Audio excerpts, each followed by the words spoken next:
ఇక ఏపీ అసెంబ్లీలో బాలకృష్ణ కామెంట్స్ పైన చిరంజీవి స్పందన 100% నిజమన్నారు ఆర్ నారాయణమూర్తి. జగన్ను కలిసిన వాళ్ళలో తాను కూడా ఉన్నట్లుగా తెలిపారు. జగన్ గవర్నమెంట్ ఎవరిని అవమానించలేదన్నారు. చిరంజీవి తనకు స్వయంగా ఫోన్ చేసినట్లుగా తెలిపారు. అందరూ చిరంజీవి నివాసంలోనే కలిశామన్నారు. చిరంజీవి పరిశ్రమ పెద్దగా అప్పటి ముఖ్యమంత్రి జగన్తో మాట్లాడారన్నారు. చిరంజీవి మాట్లాడడం వల్లే సమస్య పరిష్కారం అయిందన్నారు. ఇంకా పరిశ్రమలో ఉన్నటువంటి సమస్యలను ప్రస్తుత ప్రభుత్వం పరిష్కరించాలని కోరారు. సినిమా టికెట్ల ధరలు పెంచకూడదని, సామాన్యుడికి కూడా వినోదాన్ని పంచేది కేవలం సినిమా మాత్రమే అని అన్నారు. సినిమా టికెట్ల ధరలు పెంచితే సామాన్యులు ఇబ్బందులు పడతారని తెలిపారు.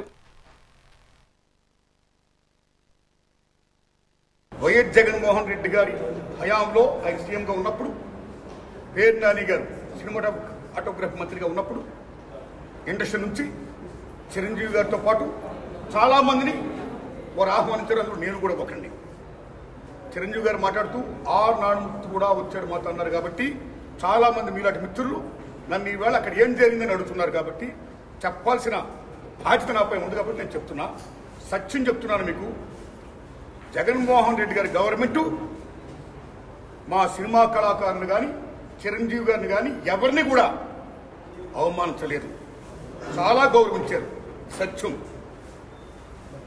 ఎందుకంటే కోవిడ్ కష్టకాలంలో సినిమా రంగం